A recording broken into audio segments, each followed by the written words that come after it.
Hola, soy el doctor José Ernesto Contreras Pulido y hoy quiero hablarles sobre la crisis existencial entre la fe y la ciencia. A partir del Renacimiento, la batalla entre lo que se creía por la fe y lo que se creía apoyándose en los conocimientos científicos se formalizó como una lucha que parecía no tener ninguna posibilidad de resolverse alguna vez racionalmente. El clímax se alcanzó a mediados del siglo XX, al final de la Segunda Guerra Mundial y cuando el poderío e influencia del comunismo ateo parecía imparable. Fue inevitable que aún los mejores creyentes experimentaran una crisis de identidad,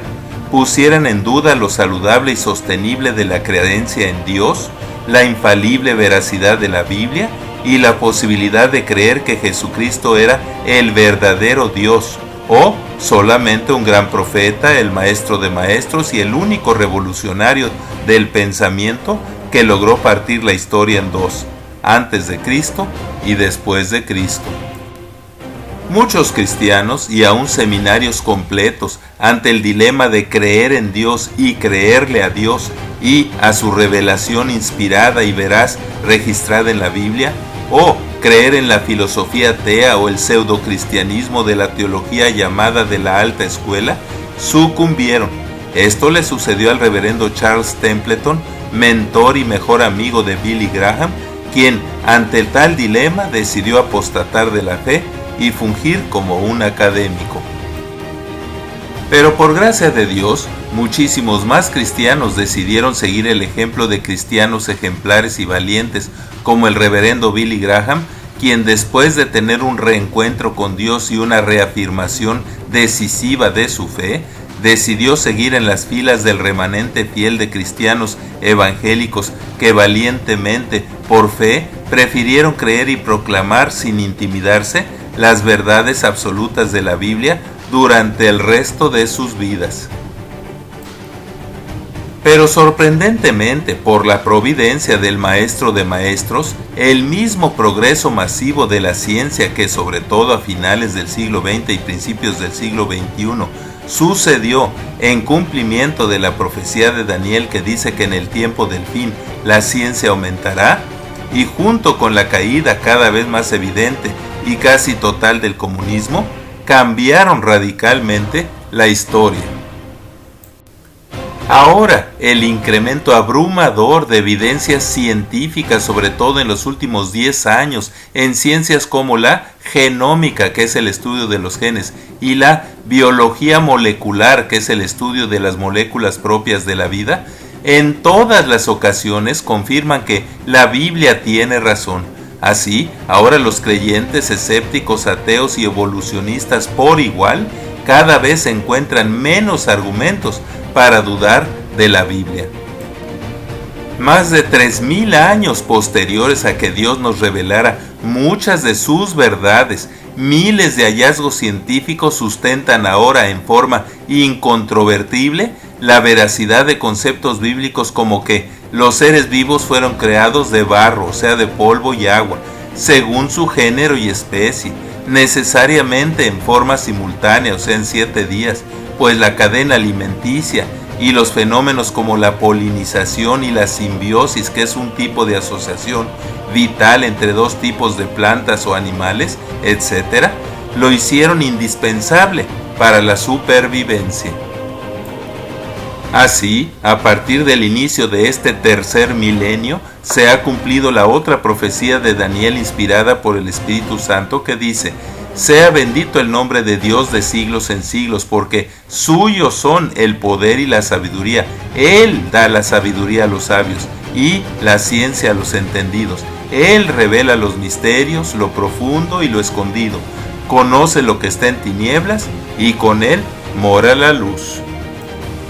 Se le llama misterio a una verdad obvia de la que aún no tenemos completa explicación, como son la vida, la conciencia y la creatividad, pero gracias a nuevos conocimientos, muchos de los que eran antes misterios ahora ya no lo son, como a qué se refiere la Biblia cuando habla de la simiente del varón y de la mujer, que se descubrió que eran el espermatozoide y óvulo. y cuando habla de la concepción y la gestación, o sea, el desarrollo dentro de la matriz de un nuevo ser humano.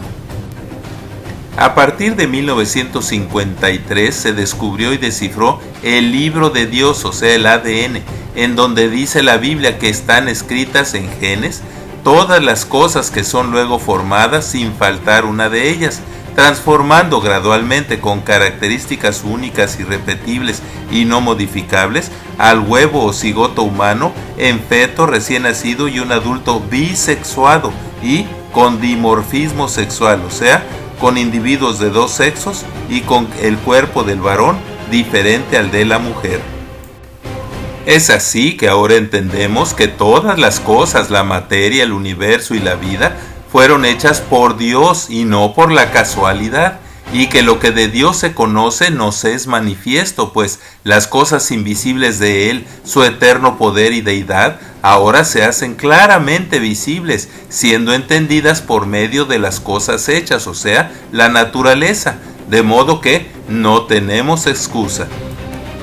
Gracias a nuevos hallazgos de astronomía, geología, paleontología, biología y otras ciencias, ahora tenemos fundamentos científicos para creer haber sido constituido el universo por la palabra de Dios, de modo que no hay duda de que lo que se ve fue hecho de lo que no se veía, o sea, la nada y las partículas subatómicas, neutrones, protones, electrones, biomoléculas, etcétera, etcétera.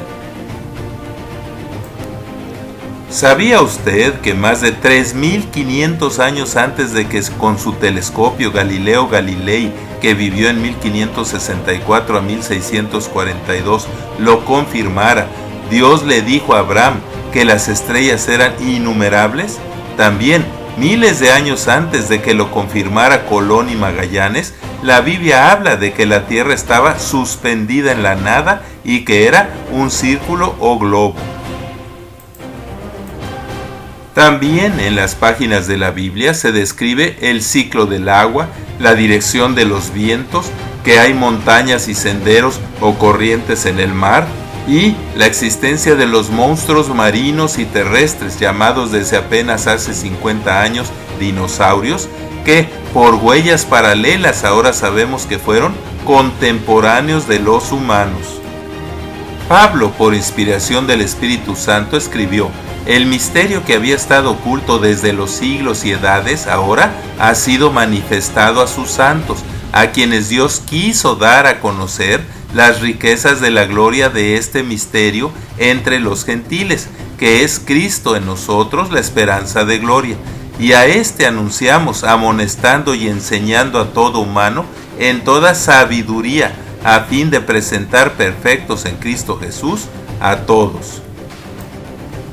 Por último, un suceso inesperado fue que los libros de ciencia cada vez con mayor frecuencia han tenido que ser revisados, corregidos, modificados y complementados de acuerdo con los nuevos conocimientos que se acumulan a razón de cientos por año. Lo fabuloso para los cristianos es que la Biblia es el único libro que sigue vigente sin haber ameritado versiones corregidas y aumentadas.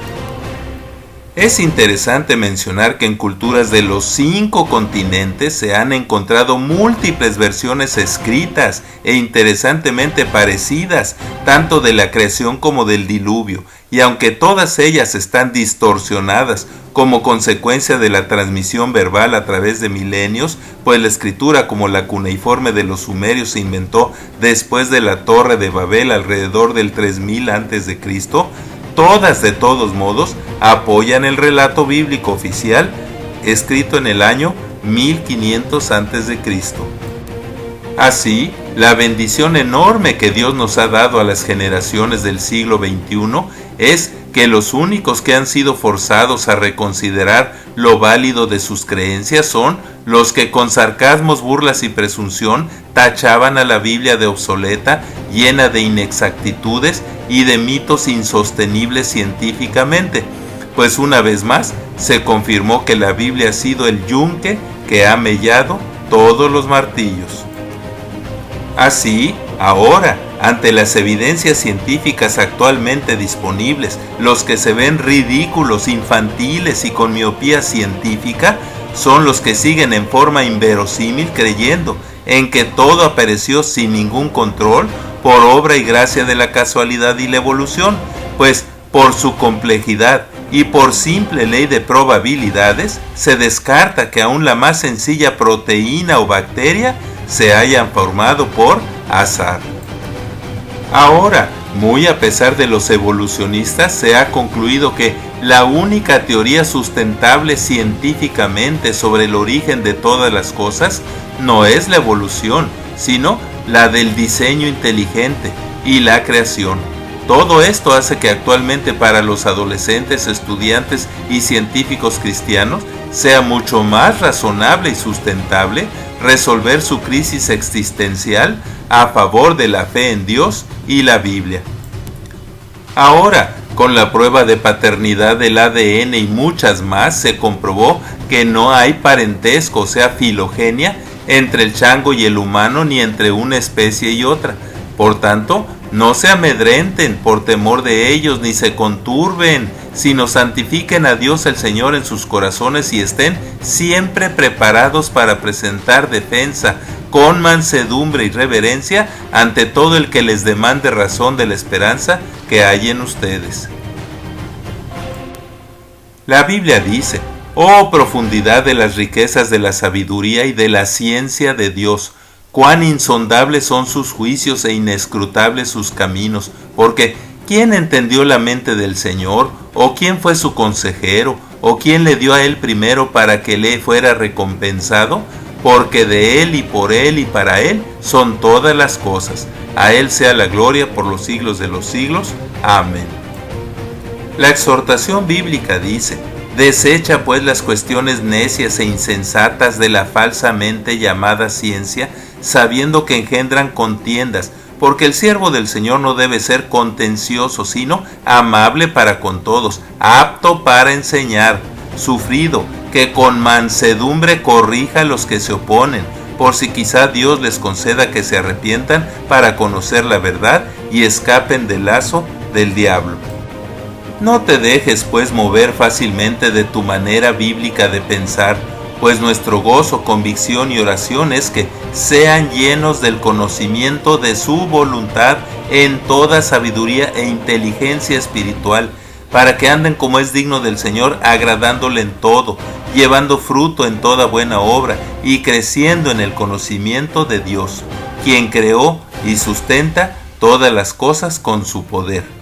Muchas gracias por su atención, y es mi oración que todos estos conocimientos les sean de bendición. Amén. Así sea.